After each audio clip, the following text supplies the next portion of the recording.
Olha Então bate a só, cuia aqui, João. Bate a cuia aqui. vamos bater a cuia, isso aí.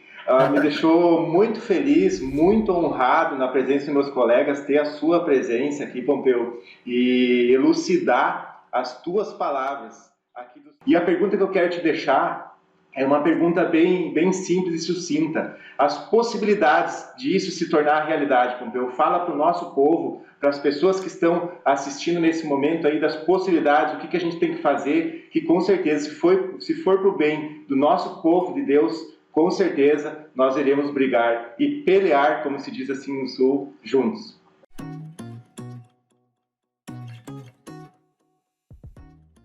Olá pessoal, tudo bem? Sejam novamente bem-vindos aqui ao nosso canal. O Sexteto novamente está aqui para estar prestando aquele esclarecimento para vocês do que a gente está fazendo, do quanto a gente está correndo atrás, para mostrar para vocês que tem projeto de lei bom correndo, que tem políticos bons e que pensam no povo ainda.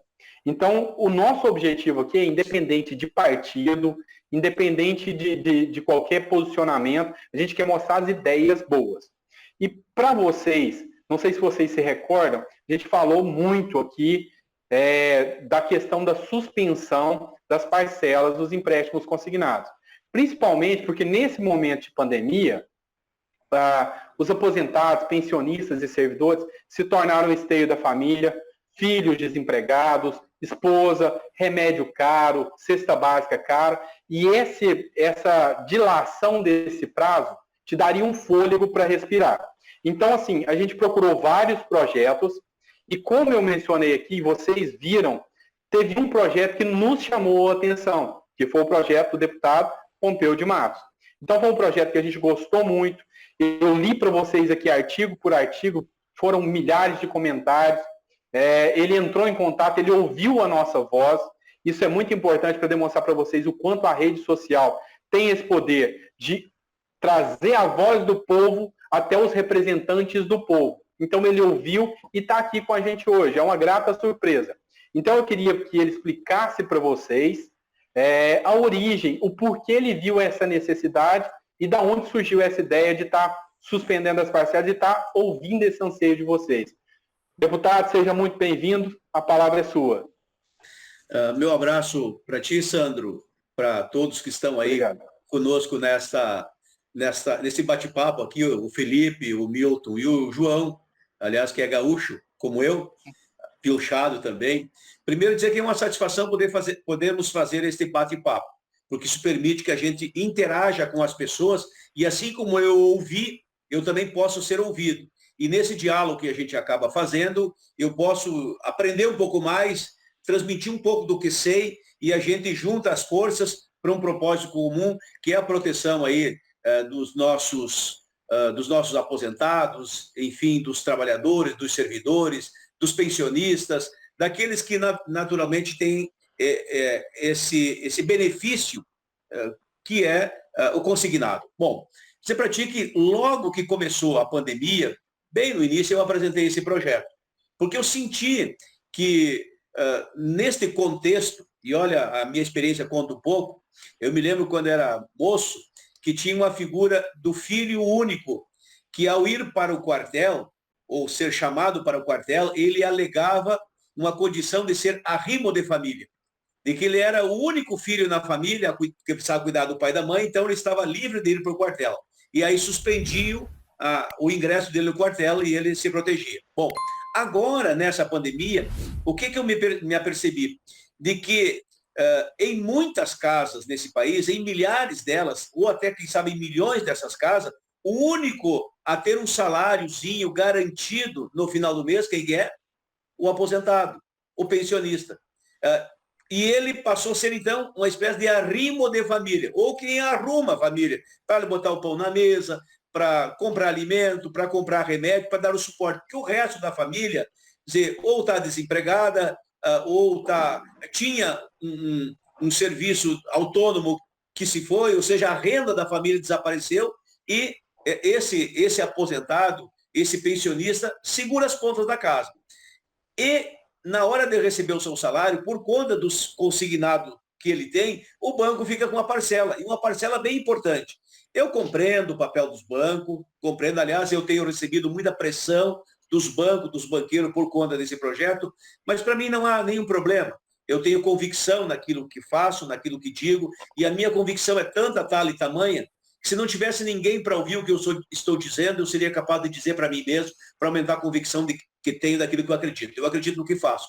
E eu acredito que nessa hora, o aposentado, o pensionista, o servidor, precisa ser amparado. E o que é esse amparo? É ele receber o seu salário por inteiro. Não é negar a conta para o banco, para as financeiras, não. Se trata de passar calote. Se trata de tomar um fôlego. Aliás, essa doença, ela acabou atingindo a questão da saúde exatamente no fôlego da pessoa. A pessoa, quando é atingida pela doença, perde o fôlego. E o efeito colateral é a questão financeira. Falta fôlego financeiro também. Então, eu não posso dar o fôlego da saúde para as pessoas, mas eu posso ajudar a dar um fôlego financeiro. Como é que eu faço isso?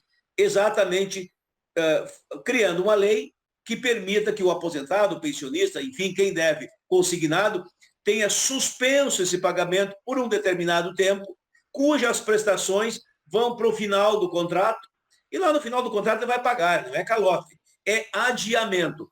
Os bancos precisam desse dinheiro, eu sei, eles são credores, mas os bancos tiveram ano passado uma lucratividade, todos os bancos, é verdade, de 100 e tantos bilhões de reais. Os bancos têm fôlego para esperar. Eles podem esperar 3 meses, 4 meses, 5 meses, 6 meses, o banco pode esperar. Agora, quem não pode esperar é quem tem fome, precisa botar a comida na mesa, esse que precisa, esse oxigênio financeiro, ele não pode esperar. Então, daí a nossa luta, daí a razão de ser do projeto, e agora nós precisamos trabalhar ele com responsabilidade, com seriedade, com o que eu estou vendo, já posso contar aí com a inteligência, com a expertise, com a disposição, com a inserção de vocês que já vem trabalhando o tema, e eu recebo um auxílio no sentido de fazer a pressão no Congresso, na Câmara dos Deputados, para que esse tema vá à votação. Água mole em pedra dura, tanto bate até que fura. Então, vamos bater em cima para que a gente possa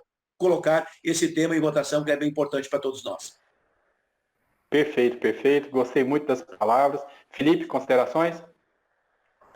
Opa, deputado, então, eu vi que o senhor falou, né, sobre o PL 2017, né, que é o aumento, nós apelidamos ela a mais dos 5%. Né? É e foi uma luta muito grande, né, para chegar até aqui, para poder incluir. E eu vi que o senhor até então era contra e tudo mais. Conversando, fizemos um bate-bola aqui, o senhor já sabe, né? Mas queria que o senhor explicasse também qual foi esse entendimento que o senhor teve depois que o Sandro até conversou com o senhor. Eu também tenho várias postagens falando sobre isso, que não é tirar 5% do aposentado, é tentar tirar ele de uma taxa de juros maior, que se ele não pegar o consignado, ele vai acabar pegando na outra empresa mais 30% da renda dele. Né? E é a realidade que eu sei que eu vivo aqui na ponta. A gente vive lutando para poder liberar algo a mais para o cliente, para ele ir lá e quitar e trazer o dinheiro dele de volta. Né? Deputado, assim, não sei se o senhor sabe, é até um pouquinho mais grave, tá? Que às vezes ele já tem 30% de empréstimo dele do cartão, ele consegue mais 30% numa empresa e, pasmem, ele ainda consegue em outra empresa mais 30%. Na verdade, ele está pegando 90% da renda dele e usando para empréstimo. E vem em conta também que o senhor vem falando. Outra pergunta. Assim, o senhor conseguindo essa suspensão, né, essa prorrogação, não é, como bem que o senhor falou, não é um calote no banco. Isso, o senhor conseguindo, o senhor acha que o banco ainda vai querer liberar esse crédito para esse cliente? Né? Você acha que ainda, liberando os dois, um não vai de contra o outro? Qual a sua opinião sobre isso, pela sua experiência, na verdade? Veja bem, Felipe, diz que o diabo não é diabo só porque é inteligente, mas também porque tem tempo, né? Então o tempo conta. Eu já tenho vários mandatos na Câmara dos Deputados, eu estou no 5º mandato. Então vou para fechar 20 anos de mandato na Câmara dos Deputados. E eu tenho uma outra condição, eu sou bancário, não sou banqueiro, né? Mas eu sou funcionário do Banco do Brasil desde os 14 anos, então uma vida inteira eu fiz uma carreira bem interessante dentro do Banco do Brasil. Então conheço o sistema bancário por dentro, porque lá estive por muitos anos, e conheço por fora, para o cotidiano, e na minha missão parlamentar eu também, digamos assim, atuo muito intensamente nessa questão do sistema bancário no país. Por isso que eu entendo e sei que os bancos têm muita lucratividade, têm rentabilidade, enfim, tem gordura para gastar. A gente sabe que o banco corre risco, mas a gente sabe que o consignado é onde tem menos risco, por isso que o juro é menor também. No começo, o famoso 5%, que nós acabamos votando junto, eu tinha uma certa preocupação no sentido de ampliar o endividamento do aposentado, ampliar o endividamento do pensionista, enfim, dos trabalhadores, dos servidores. Essa é a minha primeira preocupação. Só que aí a gente olha o cenário, uma coisa é o virtual, o imaginário, outra coisa é o real. Então, na prática, o que acontece? As pessoas têm uma margem consignável, como a gente diz, de 30%, ela vai e gasta essa margem consignável, 30%, com a garantia do salário. O salário é vinculado, é descontado, então, na fonte, praticamente. O banco tem inadimplência zero, praticamente. Aí o trabalhador, o aposentado, o pensionista, precisa de mais dinheiro. Ele não pode pegar no banco, porque ali no banco já está no limite. O que ele faz? Ele vai numa empresa, ele vai, desculpa eu dizer, às vezes até no agiota. E aí, ao invés de ele pegar no 1,8% ao mês, ele vai pegar 5% ao mês. E aí, exatamente, ele precisa desse dinheiro, está enforcado. Então, ao final e ao cabo, o importante é que esse 5% veio para desafogar. Ele vai até pegar um dinheiro mais barato, até para cobrir uma dívida de um dinheiro mais caro. Então, é um fôlego para o aposentado, para o pensionista. Eu compreendi assim, e ao final, eu encaminhei junto e me posicionei dessa maneira no final. Agora, em relação a essa preocupação que tu tens, o que alguns podem ter, bom, nós temos duas questões aí. Se a gente prorroga o pagamento dessas prestações aí, agora na pandemia, aí o banco vai ficar marcando o cidadão. Não. Na minha compreensão, não. Do que o banco vive? O banco vive do dinheiro. O banco não planta feijão, arroz, não cria gado, não tem indústria, não comercializa nenhum produto, a não ser o produto do financeiro, que é o dinheiro. Então, essa é a vida do banco. O banco não vai ficar com dinheiro. E se tem algo que interessa muito o banco, é ele emprestar consignado. Porque, ao ponto que ele empresta o consignado, eu tenho alguns cálculos, aí tem muita... que pode chegar a 60 milhões de brasileiros que têm consignado. A Febraban andou divulgando alguns números assim, e que poderia chegar aí próximo a 30 milhões só de aposentados. Então, veja que não é pouca coisa. Por que o banco empresta consignado com o juro mais baixo que há no mercado? Porque o juro mais baixo no mercado convencional, fora o habitacional, o mercado convencional, é o consignado. Aquele que é dinheiro vivo, dinheiro na veia, né? É o consignado. Por quê? Porque o banco tem uma garantia de que vai receber esse dinheiro. E essa garantia estimula o banco a emprestar. Então, aumentando 5%, por exemplo, a margem consignável, o banco vai emprestar esse 5%. E mesmo que o trabalhador, o aposentado, o pensionista não pague por 5 ou 6 meses a prestação devida, claro, por força de lei, não por inadimplência, mas por força de lei, o banco vai saber muito bem que isso é do negócio. E o banco tem fôlego, tem gordura suficiente para sustentar, para suportar esses meses. O que o aposentado não tem, o que o pensionista não tem, o que o trabalhador não tem. Eles precisam desse dinheiro. O banco diz assim, não, está bem, tá juro. O meu está garantido. O banco sabe que está garantido, a financeira sabe que está garantido. Então, é um negócio que dá para a gente fazer e os bancos têm condições de suportar. Vou te dar um dado para concluir a resposta, Felipe. Tanto isso é verdade que um juiz em Brasília, não sei se te acompanhaste, um juiz do Tribunal Federal em Brasília, inclusive, deu uma decisão judicial suspendendo o pagamento. É claro que derrubaram a decisão, o Tribunal TJ, Tribunal de Justiça, derrubou, mas mostra exatamente que há uma compreensão, inclusive do judiciário, no sentido que alguma coisa tem que ser feita agora na pandemia. Ora, se tem tanta gente querendo a mesma coisa, sabe o que a gente tem que fazer? Fazer a coisa que todo mundo está querendo. E os bancos vão compreender e o banco não vai perder o cliente. Aliás, o banco vai cuidar para fidelizar esse cliente, porque esse cliente é muito importante para o banco. Perfeito as considerações, deputado. E o que me espanta muito é que quando a gente tem uma boa medida a ser apresentada para o povo, a mídia tradicional se cala. E é por isso que a gente tem aqui o nosso jornalista que é sério, que é o Milton Antunes, a palavra é sua. Boa noite, gente. Prazer poder estar com vocês mais uma vez e agora com o deputado Pompeu de Matos. Tem sido Prazer, muito interessante, muito importante, deputado, para a gente, né, esse feedback que o nosso público nos canais tem nos dado acerca... primeiro, eles estão, antes de tudo, se sentindo representados, né, por cada um de nós, e automaticamente a gente transfere essa representatividade para o senhor também, como deputado, que está aí justamente através do voto do povo. E o que me chama a atenção é a extrema necessidade que as pessoas estão nos demonstrando, e que é do conhecimento de todo mundo, mas e que, infelizmente, o banco em si, que é o mais interessado em se defender, ele se anula dessa responsabilidade de dividir no momento de fragilidade que o Brasil anda passando, tanto o ônus quanto o bônus desse pacote de situações que a gente está enfrentando.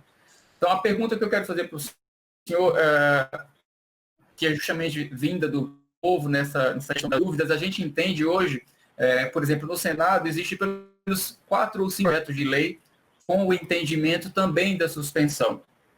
Claro, a gente observou que o seu projeto ele é muito mais completo, muito mais abrangente. Aí foi a forma, uma das razões pela qual nos chamou tanto a atenção, pela sensibilidade que o senhor teve em transformá-lo num projeto mais interessante para o aposentado e o pensionista como, de uma forma geral, em comparação com esses outros projetos. E é justamente, eu queria que o senhor explicasse para o povo entender qual a diferença desse projeto, além, né, do que eu acabei de dizer, ser mais completo. O que faz ele ser mais interessante do ponto de vista eu aposentado que preciso dessa suspensão? Começar agora pela Câmara dos Deputados ou algo que já está em andamento lá pelo Senado? Veja bem, eu não quero aqui você desmerecer o trabalho dos outros, longe de mim, Hamilton. Tu que é jornalista sabe bem do que eu estou falando. Mas eu também Sim. não vou deixar de puxar um pouquinho a brasa para o meu assado aqui, né? Botar um pouquinho de água no meu chimarrão, né? Já que o João estava em chimarrão lá, eu estou de chimarrão aqui. E para dizer assim, com muita convicção, o projeto que nós elaboramos, o projeto de lei 1479, da qual eu sou autor, ele foi construído assim com muitas mãos, com muito carinho, com muito respeito, com muito jeito, com aperfeiçoamentos, inclusive, com correções, com adequações, na medida que os debates foram acontecendo. Vou te dar um exemplo. No começo não estavam ali os militares. Nós adequamos e os militares vão estar juntos. Então, militares, pensionistas, aposentados, servidores, tantos quantos mais puderem, que estiverem inseridos no mesmo contexto do consignado, ali vão estar todos eles contemplados. Outra questão que a gente está preocupado é que quando eu propus o projeto lá atrás, era o início da pandemia.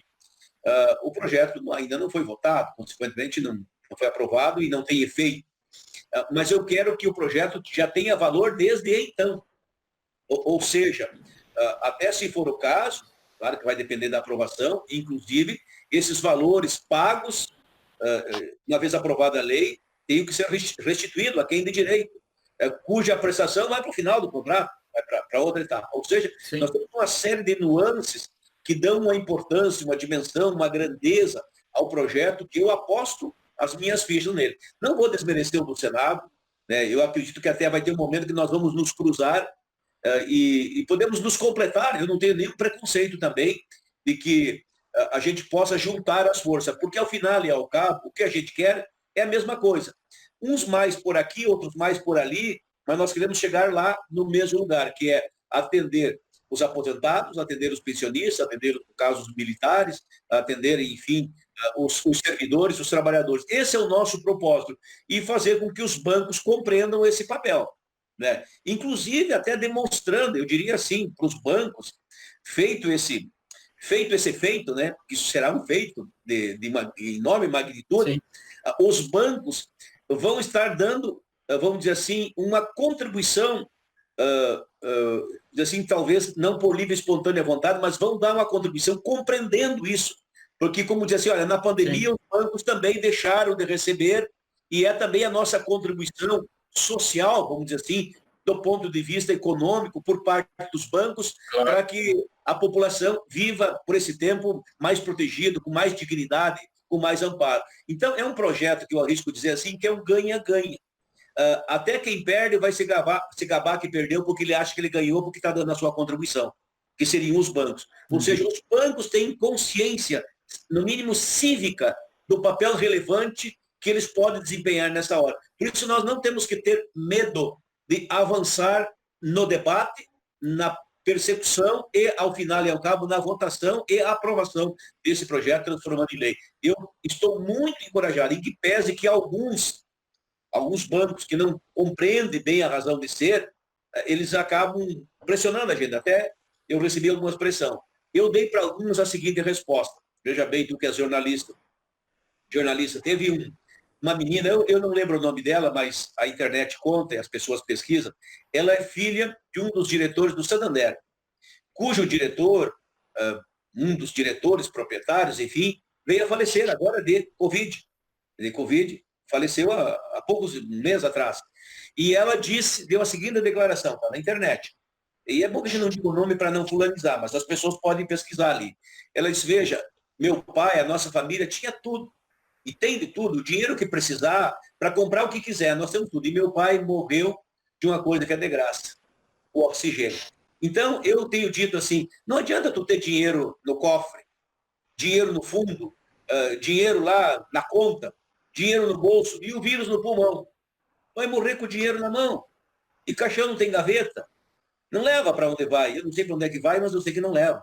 Então, a gente tem que ter essa clareza, essa responsabilidade. E esse papel me cabe por conta da oportunidade que o povo gaúcho me deu de me propiciar um mandato, não 5 mandatos de deputado federal. Então, eu tenho que ter a coragem, a disposição, a gana, a garra suficiente para enfrentar qualquer adversidade, bancar, trancar o pé, porque é um projeto que é bom e eu arrisco dizer, não vai ser ruim para os bancos, porque será um papel que os bancos terão que cumprir e esse papel vai gerar um reconhecimento da sociedade para com o sistema financeiro brasileiro.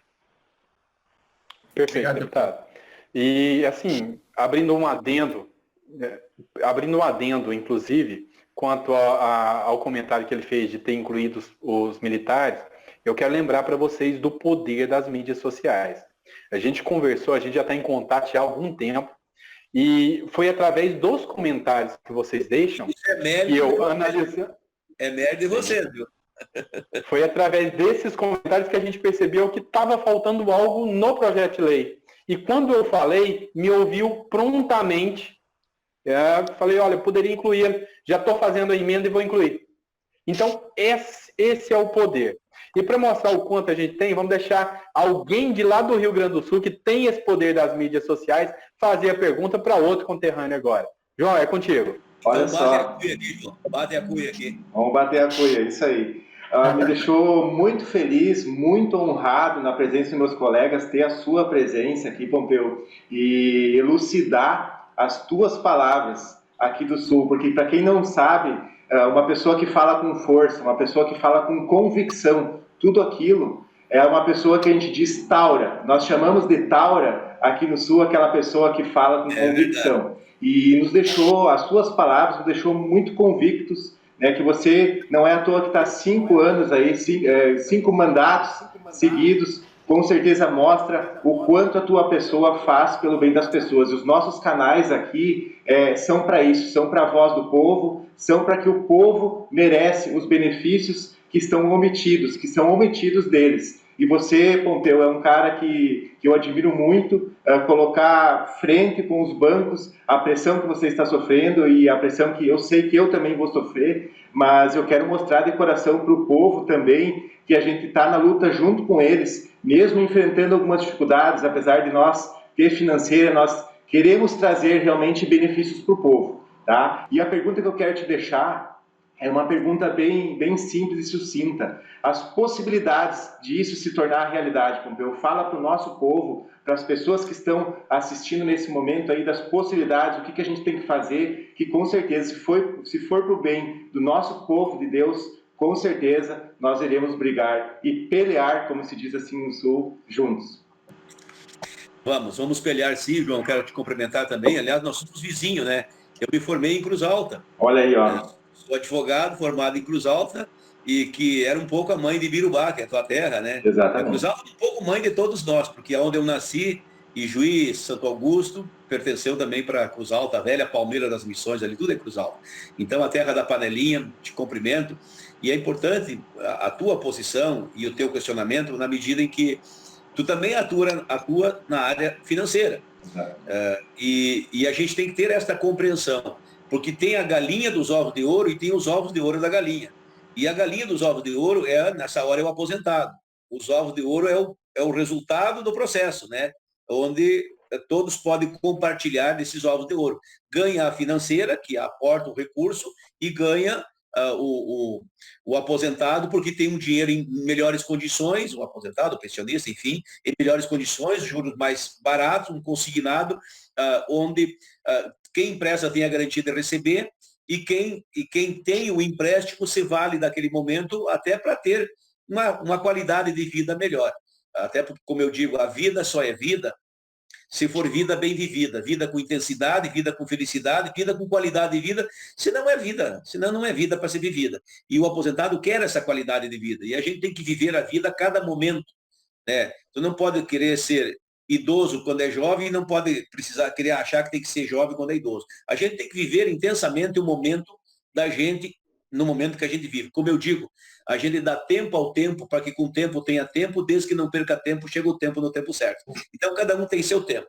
E na questão do projeto, nós temos que achar o nosso tempo. E aí, esse trabalho que vocês estão fazendo, essa relação nas mídias sociais, com o cidadão, com a cidadania, me dá um upgrade, como diz o americano, né? Eu que sou aqui do fundo da grota, do Rio Grande, e me orgulho muito disso, mas vamos usar um palavreado mais rebuscado para dizer que a gente sobe um degrau, né? E com a inserção, o debate, o diálogo, a discussão, os apelos, né? Sabe aquela velha história, quem não pede não leva, quem não chora não mama, quem não reclama não ganha. Então a gente tem que pedir, dar uma chorada, uma reclamada, uma insistida, uma persistida. Tu sabes que a diferença do teimoso e do persistente é que o persistente é um teimoso inteligente, e o teimoso é um persistente que não é muito inteligente. Mas nessa hora, então, nós temos que ser persistente. Teimar com sabedoria, teimar com inteligência, ou seja, com persistência, a gente lá...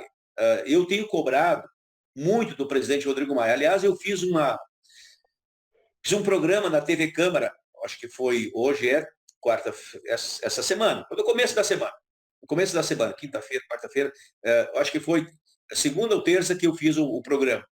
Está gravado na TV Câmara exatamente sobre esse tema.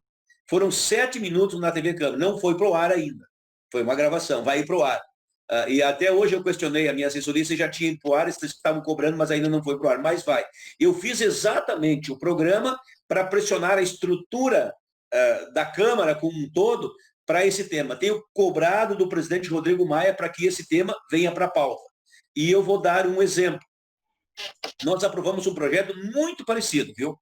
Eu diria assim, nos mesmos termos, que é o FIES, o crédito estudantil. Eu estudei em Cruz Alta, aqui no Rio Grande do Sul, graças ao crédito estudantil. Meu pai, uma família de assentado lá no fundo da grota, no interior da Palmeira das Missões, em Santo Augusto, e ali são 12 irmãos, enfim, não tinha dinheiro para mim poder estudar. E eu, graças ao crédito educativo, estudei, me formei, paguei, faz tempo já, né? Paguei, mas hoje tem muitos jovens que estudaram, se formaram, não estão empregados na profissão para a qual se formaram, e se não estava empregado antes da pandemia, não é agora, na pandemia, que mora um emprego. E estão devendo para o FIES, venceu. Nós votamos esse tema na Câmara e a Câmara aprovou.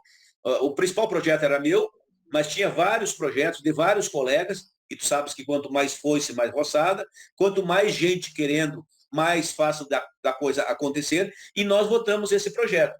E já foi votado no Senado e o Bolsonaro está sancionando esse projeto. É 1 milhão de jovens, quase 1 milhão de jovens, que devem o FIES, e cuja prestação vai para o final do contrato e vai ficar suspenso até novembro. Então, de certo modo, estabelecidas as proporções, é muito parecido com a questão do consignado do aposentado. A diferença é que os bancos emprestaram para o aposentado e aqui os jovens receberam o empréstimo para o financiamento estudantil e têm que devolver. Na essência, é muito parecido. Ora, Se deu para os jovens, e deu, e eles merecem, precisam e têm direito, eu diria assim, tanto quanto o jovem, o aposentado, o pensionista e o trabalhador, o servidor, merece, precisa, necessita e tem direito. Então, se já deu um, deu outro. A porteira onde passa o boi, como a gente diz aqui no Rio Grande, passa uma boiada, vai uma tropa. Então, nós temos que trabalhar esse tema que tem ambiente para que nós possamos aprovar. Algo parecido, semelhante, quase idêntico, já foi aprovado. E se já foi aprovado do crédito educativo, do FIES, não vejo por que não ser aprovado ou consignado. Eu diria assim, tem tudo para a gente aprovar. Mas confia na Virgem, não corre para ver, né? Nós temos que nos movimentar para que a gente possa fazer com que isso seja colocado em votação. Eu não tenho dúvida que colocado em votação, nós vamos ter unanimidade, viu? É um grito só. É um louco atrás do outro. Nós vamos aprovar esse projeto. A questão é botar em votação. Nós temos que cutucar. E pode contar com o nosso apoio aí, com o canal da Ação Financeira, do Milton, do Antunes, Felipe Brito, do Dr. Sandro. Com certeza a gente apoia, né? Como já salientei antes, nós somos do povo, e se é um benefício para eles, que com certeza vai ser, nós vamos lutar junto. Vamos estar juntos. E como a parte chata sempre sobra para o advogado, né? Que é fazer o encerramento e fazer as ponderações jurídicas que são chaves. Gente, o que eu tenho para informar para vocês é o seguinte. Esse projeto já está dentro de uma emenda, que é a MP 922. A gente precisa ir lá e opinar, votar para que ela ganhe força, tá? Entre no site da Câmara, faça do site do Congresso, faça a sua parte de opinar. A gente está na mesma situação da luta da margem dos 5%. Essa medida provisória já está em regime de urgência desde 16 de abril, está sendo protelada. É a hora da gente cobrar para que isso ganhe agilidade. Então a gente consegue. Se a gente já conseguiu uma vez, a gente consegue de novo, plagiando as palavras do nobre convidado aqui, porteira que passa um boi, passa uma boiada. Então, vamos continuar. Cabe a nós cobrarmos, pressionarmos que isso aqui pode ser aprovado e vai ser muito benéfico para vocês. Deputado, foi uma honra ter recebido o senhor aqui.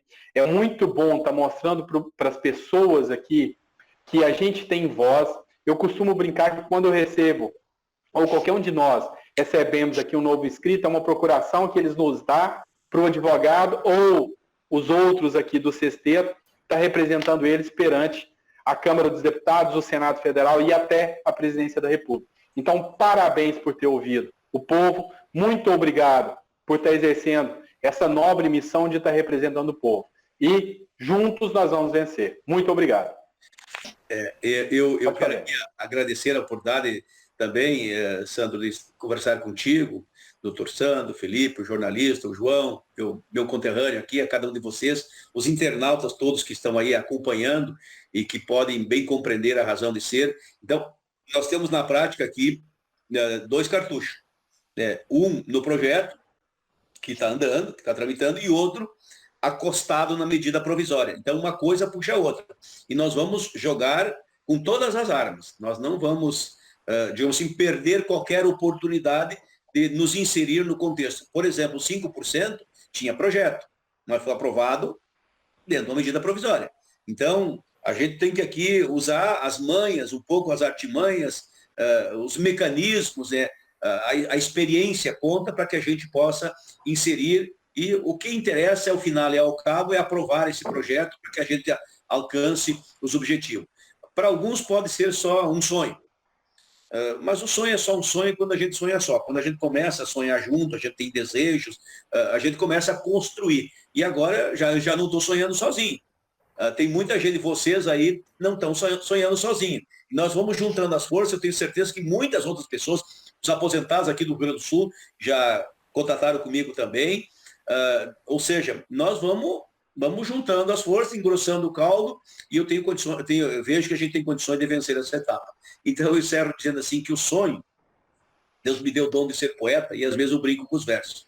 Eu digo assim que o sonho é só um sonho, quando a gente sonha só. Mas para o sonho não virar pó, é preciso, na verdade, acordar para a realidade, mandar embora a vaidade, deixar que cresça a vontade, fazer que o sonho aos pouquinhos não deixe sonhar sozinho quem sonha a felicidade. Então, nós estamos sonhando junto para que nós possamos encontrar a felicidade e ter a alegria de ver esse projeto aprovado. Bom, perfeito. Muito obrigado e vamos vencer junto.